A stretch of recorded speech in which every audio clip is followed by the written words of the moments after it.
Senior सहाफ़ी और तजियाकार हामिद मीर के मुताबिक ये 2022 की नहीं 1996 की कहानी है। उस वक्त पीडीएफ थी, आज पीडीएम है। उस वक्त नवाज शरीफ और मोहतरमा बेनज़ीर भुट्टो की लड़ाई थी, आज नवाज शरीफ और इमरान खान की लड़ाई है। जो काम गुलाम इसाक खान और फारूक लगारी किया करते थे वो काम आजकल इमरान खान करना चाहते हैं। इस खेल में कुछ भी नया नहीं, सिर्फ किरदार बदल चुके हैं। पाकिस्तान के सबसे बड़े सूबे पंजाब में असेंबली तोड़ने और फिर इसे बहाल कराने के खेल का आगाज पाकिस्तान बनने के 16 माह बाद ही हो गया था। बानी पाकिस्तान कायदे आज़म मोहम्मद अली जिन्ना की वफात को सिर्फ 4 माह गुजरे थे कि वजीर आज़म के मशवरे पर पंजाब के गवर्नर रॉबर्ट फ्रांसिस मोडी ने सूबाई असम्बली तोड़कर सूबे में गवर्नर राज नाफिज कर दिया और वजीर आला पंजाब इफ्तिखार मबदूद को घर भेज दिया। गवर्नर ने असम्बली तोड़ने की बड़ी वजह करप्शन को करार दिया और फिर करप्शन को जवाज बनाकर पाकिस्तान में असम्बलियां तोड़ने का वो खेल शुरू हुआ जो आज भी जारी है। ये खेल वजीर आज़म लियाकत अली खान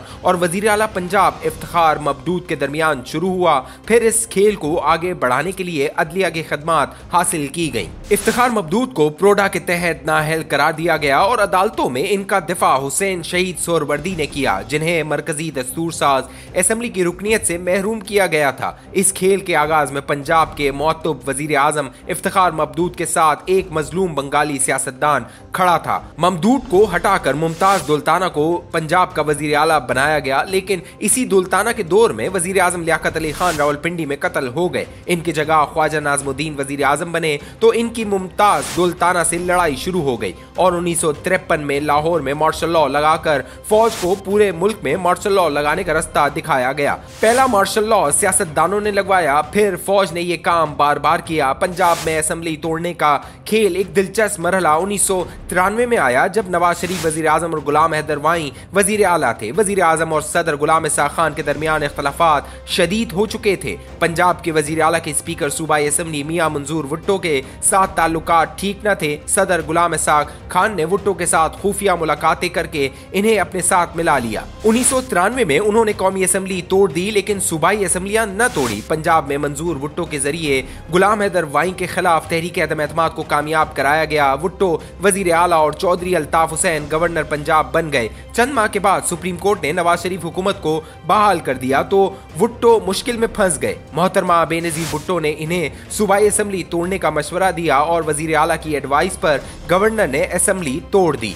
ये वो मरहला था जब चौधरी परवेज इलाही ने नवाज शरीफ का भरपूर साथ दिया और लाहौर हाई कोर्ट में पंजाब असम्बली की तहलील के खिलाफ दरख्वास्त दायर कर दी। चौधरी परवेज इलाही की वकालत मियां साकिब निसार और अशतर औसाफ अली ने की। 16 जून 1993 को पीपल्स पार्टी ने लाहौर हाई कोर्ट के बाहर असम्बली की बहाली के खिलाफ मुजाहरा किया। पीपल्स पार्टी रोजाना लोटे उठाकर अदालत के बाहर पहुंच जाती थी और इल्जाम लगाती कि नवाज शरीफ अरकान असम्बली के अलावा जजों को भी खरीद रहे हैं। 28 जून 1993 को chief justice Lahore high court Mian Mehboob Ahmed ने पंजाब असम्बली बहाल कर दी। अदालती फैसले के ठीक 7 मिनट के बाद गवर्नर चौधरी अल्ताफ हुसैन ने दोबारा असम्बली तोड़ दी। इस शाम गवर्नर साहब से मुलाकात हुई तो वो मुबारकबादें वसूल कर रहे थे। फवाद चौधरी इस जमाने में तालिबे इल्म थे और अपने ताया के साथ गवर्नर हाउस में रिहाइश पजीर थे।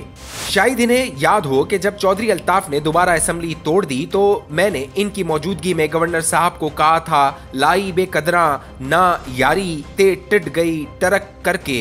पंजाब असम्बली के दोबारा टूटने के बाद पार्लियामेंट का मुश्तरका इजलास बुलाया गया। आइन की दफा 234 के तहत पंजाब में गवर्नर राज नाफिज कर दिया गया, लेकिन गवर्नर का इख्तियार हम्माद अजहर के वालिद गिरामी मियां मोहम्मद अजहर के सुपुर्द कर दिया गया। भुट्टो और चौधरी अल्ताफ हुसैन ने पार्लियामेंट के फैसले को मानने से इनकार कर दिया। चीफ सेक्रेटरी जावेद कुरैशी और IG पंजाब चौधरी सरदार गवर्नर राज नाफिज करने में नाकाम हो गए, क्योंकि सदर गुलाम इसाक खान ने चौधरी अल्ताफ हुसैन से कहा कि वो काम करते रहे। दूसरी तरफ विफाकी काबीना ने सदर को पार्लियामेंट का हिस्सा मानने से इनकार कर दिया। मोहतरमा बेनज़ीर भुट्टो ने नवाज शरीफ हुकूमत के खिलाफ लॉन्ग मार्च का ऐलान कर दिया और फौरी तौर पर नए इंतखाबात का मुतालबा कर दिया।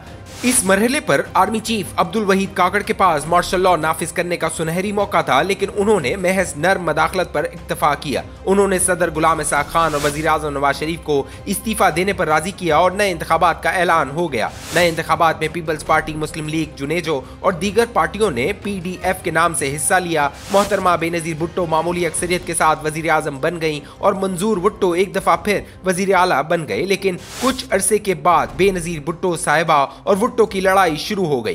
भुट्टो से कहा गया आप पीपल्स पार्टी में शामिल हो जाएं, उन्होंने इनकार कर दिया। इस दौरान चौधरी अल्ताफ हुसैन का इंतकाल हो गया। भुट्टो को निकालने के लिए सदर फारूक लगारी ने एक दफा फिर गवर्नर राज नाफिज कर दिया, जिसे लाहौर हाईकोर्ट ने मुस्तरद कर दिया। चुनाचा तहरीक एदम एतमाद की तैयारियां शुरू हो गईं और गवर्नर राजा स्वरूप ने भुट्टो को एतमाद का वोट लेने के लिए कहा। भुट्टो एतमाद का वोट न ले सके और फारिग हो गए। नए वजीर आला के इंतखाब का मरहला आया तो परवेज इलाही ने आरिफ नकई के मुकाबले पर दस्तबरदार होने को ऐलान कर दिया। 1996 में दोबारा इंतखाबात हुए। नवाज शरीफ वजीर आजम बन गए, लेकिन पंजाब में वजारत आला परवेज इलाही की बजाय शहबाज शरीफ को मिल गई, जिसके बाद परवेज इलाही ने कभी शरीफ बरादरान पर एतबार नहीं किया। ये 2022 की नहीं 1996 की कहानी है। उस वक्त पीडीएफ थी, आज पीडीएम है। उस वक्त नवाज शरीफ और मोहतरमा बेनजीर भुट्टो की लड़ाई थी, आज नवाज शरीफ और इमरान खान की लड़ाई है। जो काम गुलाम इसाक खान और फारूक लगारी किया करते थे, वो काम आजकल इमरान खान करना चाहते हैं। जब भी असम्बलियां तोड़ी गईं तो मामला नए इंतखाबात पर